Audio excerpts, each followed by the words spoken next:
Hello and welcome to episode 81 of the official EstablishAndRun.com podcast. My name is Adam Levitan. I'm one of the co-founders here at ETR. As always, I am joined by fellow co-founder Evan Silva. And today we have a very, very special guest, an old friend of the show. This is a young man who was a 4-year starter at Princeton, a young man who played 7 years in the NFL as an offensive lineman. He's now all over TV, radio, podcasts, sidelines, and most importantly, most impressively, teamed with our own Evan to create the Fantasy Feast podcast a few years back. It is, of course, Ross Tucker. Ross, thanks for being here. What's going on? Adam, my pleasure, man. Thank you so much for having me. You guys have absolutely been killing it with Establish the Run. So I'm pumped to be here on the podcast for the first time. Love all the great stuff you guys do, and love that a young guy like you called me a young man 3 times. That's a good start. I'll take that's a good start. And he knows I've said this before. All of my podcasts, the Ross Tucker Football Podcast, Even Money, they were all helped by different people. But Evan, especially on the Fantasy Feast, helped take that thing to another level. So I am forever grateful, A, and B, unbelievably excited and pumped up for you guys with all the success you're having with EstablishTheRun.com. Oh, we appreciate it, man. Evan, it feels like old times, you and Ross on the same airwaves, right? What's going on? Yeah. And we've been back on the same airwaves a couple of times. So in the meantime, but I mean, no one helped my career as much as Ross Tucker did. And he does that for a lot of people. He did that for Dan Orlovsky. He's done that for Greg Cosell. I mean, Andrew Brandt. I mean, he has really, really paid it back big time.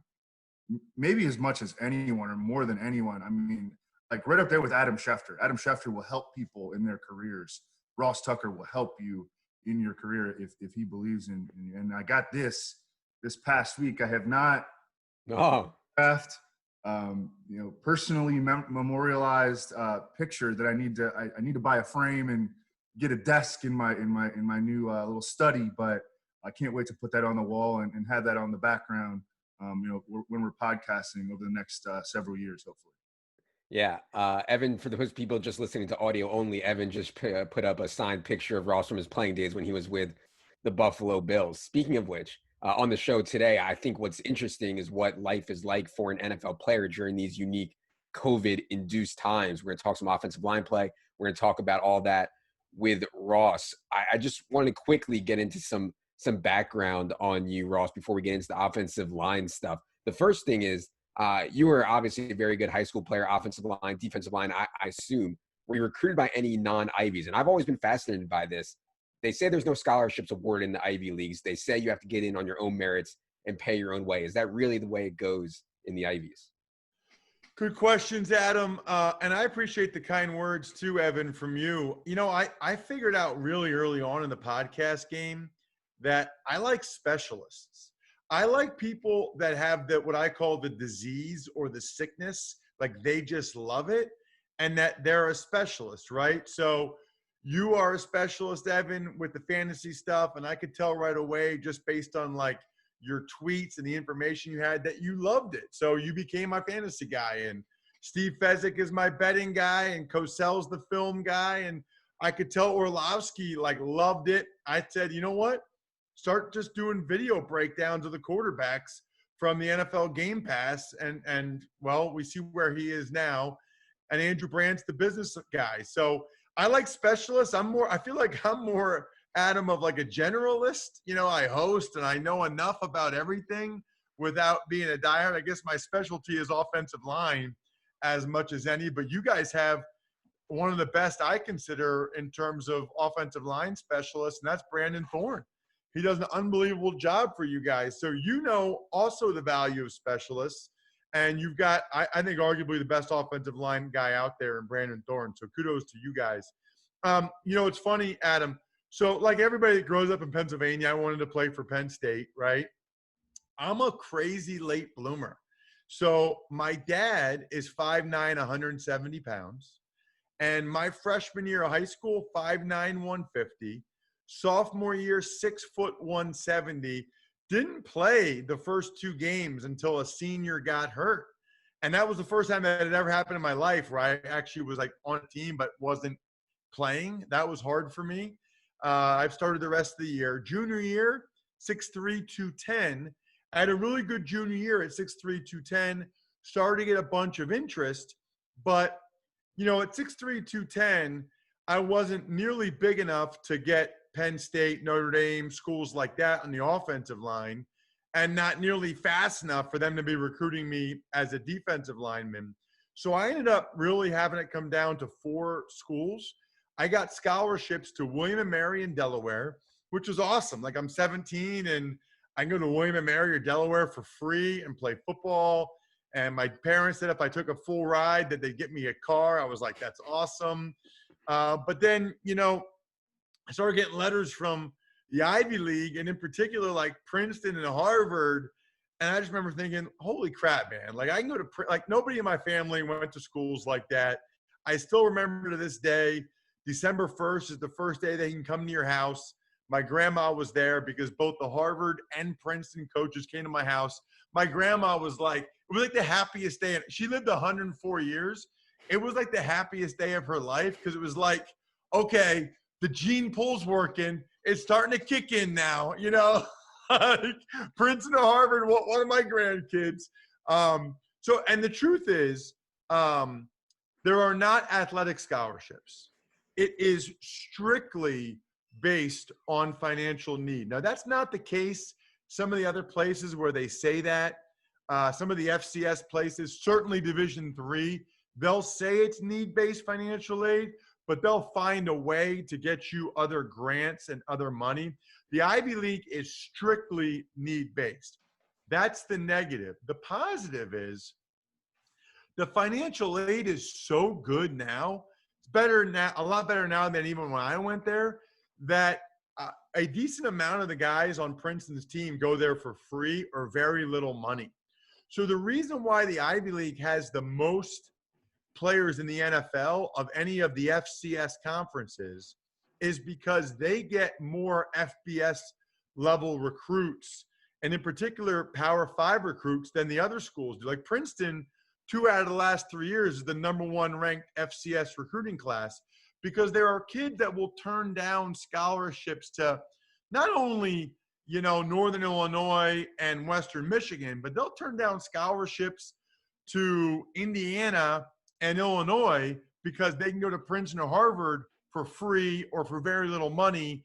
And they're looking at the decision as a 40-year decision and not a 4-year decision, which I think is really smart. I mean, there's like 12 Harvard guys in the NFL. I mean, there's over 20 Ivy League guys. It's really impressive. So they're recruiting at a very high level right now. And even if your parents make up to like $200,000, they only ask you to pay 10%. So if your parents make like $200,000, you can go to Princeton for $20,000, where it usually costs $75,000. So anyway, that's why they're able to recruit. You absolutely do not get in solely on your own academic merit. That's what they offer you. That's what they offer you. I mean, the valedictorian in my high school, Adam, my senior year, got 1550 SATs. I was 28th in my class, good high school, 1360 SATs. I got into Princeton and Harvard. He got denied by both. Now, he went to Penn and Columbia, and he's a doctor, and he's fine, right? But the point is those schools could make the whole class valedictorian, 1,600 SATs if they want to. You have to be at a certain level and then have something that adds value. The football team essentially gets 30 spots at every Ivy League school that have to be representative of the university. So like 10 guys have to have like over 1,400 SATs, 10 between 1,300 and 1,400, 8 between 1,200 and 1,300, and then they get 2 guys that are lower. Those guys are usually really good, like really good. But that's how they break it down. So it's a long-winded way of me saying 0% chance that I would have gotten to Princeton without football. I freely admit that. I don't care. I had a 3.4 GPA, 2-time academic All-American. Sounds awesome. Makes me sound a lot smarter than I really am. I really just talk about football, and I'm an Ivy League meathead. But whatever. I'm 41 in my home office talking with you guys right now about football. Yeah, it's great, man. I actually went to the Penn-Princeton game. I took both my sons to the Penn-Princeton game this past year. They were playing some serious football, man. Like, it's not it was no joke for sure. And we had a good time. We had great seats. Obviously, it was a really good time. Okay, I want to get to some football stuff here. You made the league as an undrafted free agent and you lasted 7 years. That's probably like, I don't know, 1 or 2% outcome. Like that just like so rarely happens. Obviously, is that how you thought of it at the time? Like that was so unlikely to end up that way. And I saw you tweeted about how this Corona situation, lack of preseason, is going to make it almost impossible for UDFAs to make teams and stick around. How do you see this whole thing playing out for UDFAs? And did you realize at the time how unlikely it was for you to be a 7-year NFL player? Well, so first of all, I was given a reject grade by Blesto, which is like they scout underclassmen, and when they watched my junior video, they initially gave me a reject grade. I only ever got called by one agent, and it was Joe Linta, who's got Joe Flacco and Kyle Juszczyk and Cam Bray. He gets a lot of Ivy League guys, and he went to the Harvard-Princeton game my junior year to scout Isaiah Kasavinsky, who went in the 4th round of the Seahawks, and I got Isaiah pretty good a few times. So he came up to me after the game, said something to me. I really just wanted to see how good a Notre Dame guy or a Florida State or Alabama guy was. Went there. It's funny. I never thought of it, and I know you guys are percentage guys. I would love to know what the percentage is of undrafted free agents that play 7 years, because it's got to be really low. Because even just like the average is 3.5 for everybody, and not a lot of undrafted guys make it. So I was fortunate. Washington Redskins, 2001, Marty Schottenheimer's only year there. And I got off to a fast start, OTAs and mini camp. I knew what I was doing all the time, and a lot of the other rookies didn't. So, like, they started to trust me. And then training camp got off to a pretty fast start, too. I had built up NFL guys in my head so much. To be honest with you, I thought they'd be better. Like, I thought they would, like, pick me up and throw me. Like, when you're an Ivy League guy, you're like, how good are these Alabama? I was like, okay, they're good, but they're just dudes. So this is the truth, and this is why I made the Redskins roster. And you guys are going to love this story, okay? So, like, the 5th day of training camp, a rookie hits me and that lands on my knee, and I tear my MCL. So I'm out for 10 days. I missed the first preseason game. I come back for the second preseason game. One of the other idiot rookies messed up twice mentally, and Todd Husak, our backup quarterback, got killed. So they moved me to left tackle. Short arms, played right guard in college, and I have a torn right MCL. That's the leg I'm pushing off of. So they tell me I practiced 3 days and really only 2, and they're like, you're going to play in the second half at left tackle against the Falcons, 2001 preseason. I had, to this point, never been in an NFL stadium, at least not like inside the white lines. So second preseason game, back then the starters played like the whole first half, right? So I'm standing there, just holding my helmet, waiting for the second half. The 4th play of the game, Chris Samuels, our franchise left tackle, gets hurt. And I'm standing there thinking, they're not going to put me in, not with these guys. Like they're going to put one of these veteran guys in who's maybe playing guard, bounce him out. Marty Schottenheimer turns, looks at me, God. and is like, get in there. Get in there. I'm like, okay. Dude, I run out on the field. All of my high school buddies are in the front row chugging beers because, like, they're 22-year-old buddies in the NFL. I'm at FedEx Field, biggest place I've ever been in my life. It's only half full, but still, that's like, I can't. I go in the huddle. This is the skill guys, okay? Michael Westbrook, first-round pick Rod Gardner. Our tight end was Steven Alexander. Our running back was Steven Davis, who led the NFC in rushing that year, by the way. And the quarterback is Jeff George. Do you guys ever swear? Sure, go for it. Okay. I shit you not. I had never taken one rep with any of those guys in practice. I get in the huddle, and it's like they dropped me in the Madden video game I had been playing the year before in my dorm room. Like, they literally dropped me in. I'm thinking, what the F? I'm not going to go F. I'm like, what the F? Okay. So, and by the way, I got a bad knee, and we're playing the Falcons. This is 2 years after the Falcons were in the Super Bowl. Their D-line was Travis Hall, Shane Dronette, Brady Smith, and Patrick Kearney. All like 6'6", 290, jacked. Like they got these huge V's. I'm like, what is going on right now? So I can barely push off my knee. And you know what saved me? 2 things. One is Jeff George had no interest in getting hit at all. None. And he knew I was in the game. So I said, hey, Jeff, I'm just telling you, like, I won't get beat inside and I won't get bulled, but it's going to be a short corner, bro. Because I couldn't even push off my knee. So I was just setting Brady Smith and Kearney real hard, real firm. Jeff George was dropping back to 5 yards, throwing it at 2.5, and getting rid of the ball in less than 2 seconds anytime we passed. So what's amazing about it is, like, I held my own. Like, I held my own because Jeff George was getting rid of the ball so quickly because he's like made like $80 million. He's like, the last thing I'm going to do is let this Princeton idiot get me killed in the back of my head. So Jeff George being the quarterback. So to this day, there's no chance I make the team if that didn't happen. I played the whole first half against the Falcons starters and like no sacks, no pressures. Like I played well. And then this is crazy. Second half, they keep me in through the third quarter. I go to punch Chuck Wiley. He does like, or maybe Chuck Smith. He does like some hand chop, right? I punch him. My left hand's killing me. I'm like, ah. I say to the guy next to me, I'm like, he's a Michigan guy. So I'm like, I think I dislocated my finger. What do you do when it happens? He's like, pop it back in. I'm like, okay. So I try to pop it back in. All I hear is crunching when I try to pop it back in.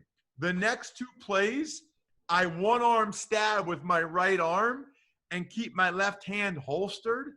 I come off, and they're like, take Tuck out. And they think I hurt my shoulder. I'm like, no, I hurt my hand. I take off my glove.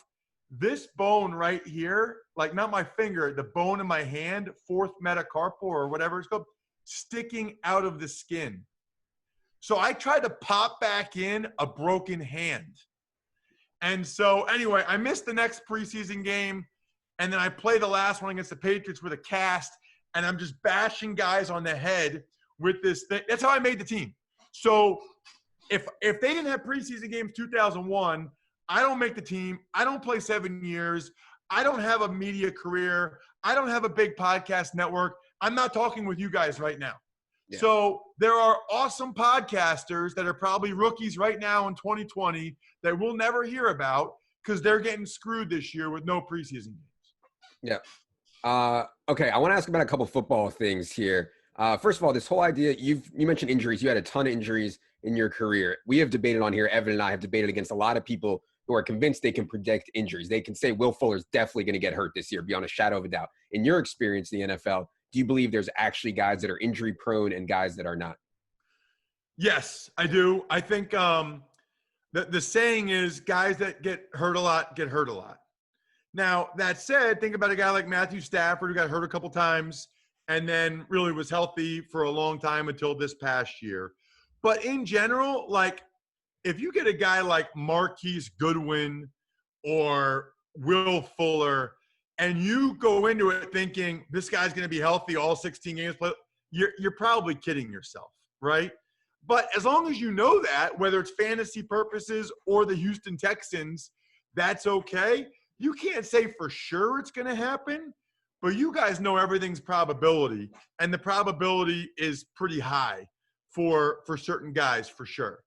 I know Evan's talked a lot about continuity. Evan, do you want to ask Ross a question about how this offseason affects continuity in players? Because there's some debate out there. How important are OTAs? How important is all that stuff actually matter to how on-field performance has, right, Evan?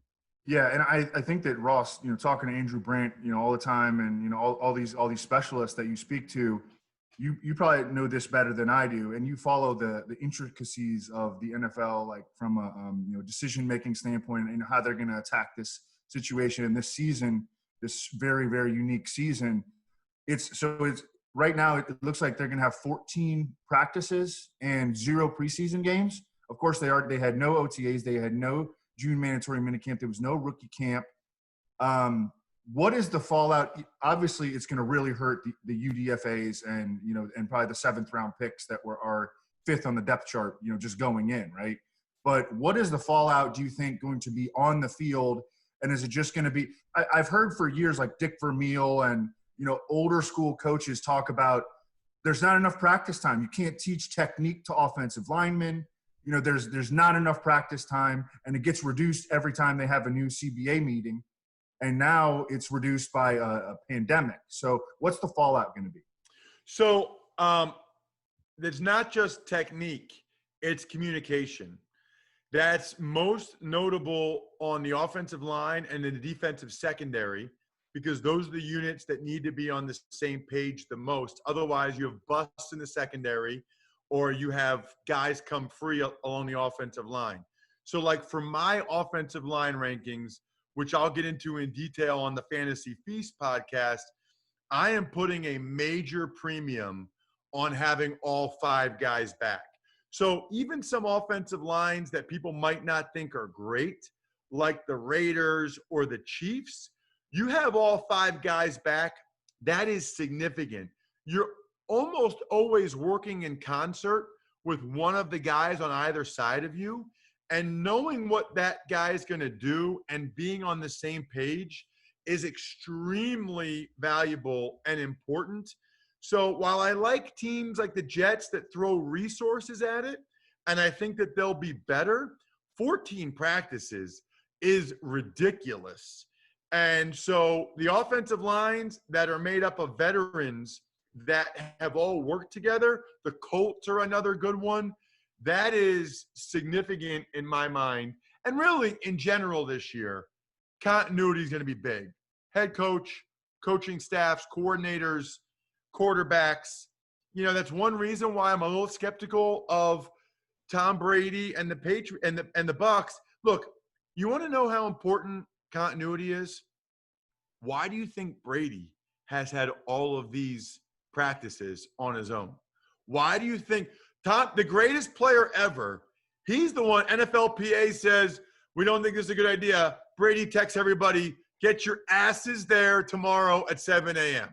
So we know. I don't even need to tell you guys. We know from Tom Brady and Peyton Manning, people like that, we know how important they think continuity, chemistry, getting on the same page is.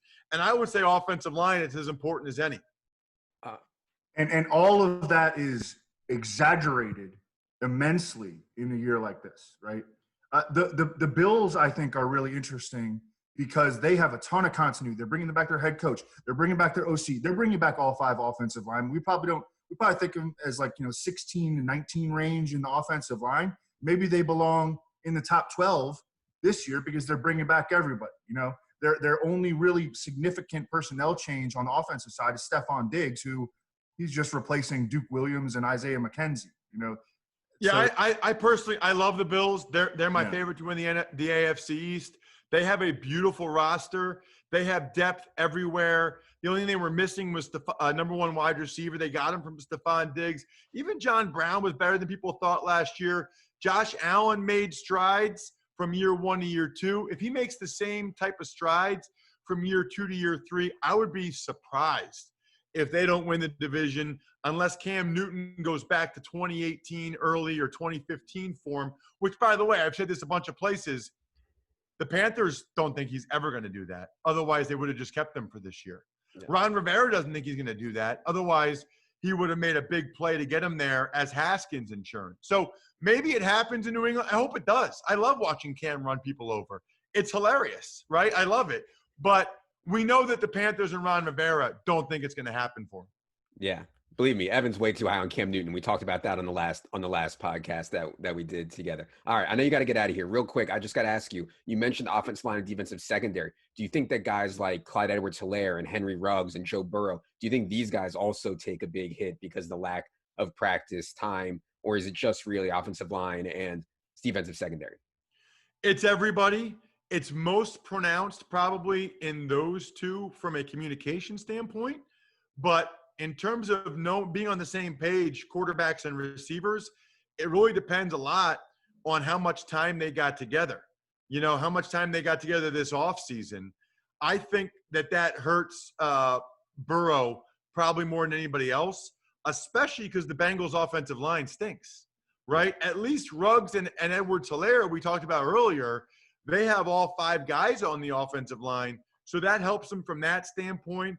But in general, I would fade rookies this year. I would fade guys in new places, and I would stick with what you know as much as possible. You know, there's going to be so much variance as it is, so much unknown. Try to stick with, you know, the guys that you know, the horses that brung you, so to speak, as much as you can this season. All right, Ross, I know you got to get out of here. Really, really, really appreciate your time. Tell the people where they can find you, where they can find your podcast and all that. Yep, all kinds of podcasts, youtube.com/Ross Tucker NFL or RossTucker.com. The betting, the Ross Tucker Football Podcast, Fantasy Feast, Even Money. You guys know all that. And at Ross Tucker NFL everywhere for social media, Twitter, Instagram, Facebook. Go there and all your wildest dreams will come true. At Ross Tucker NFL.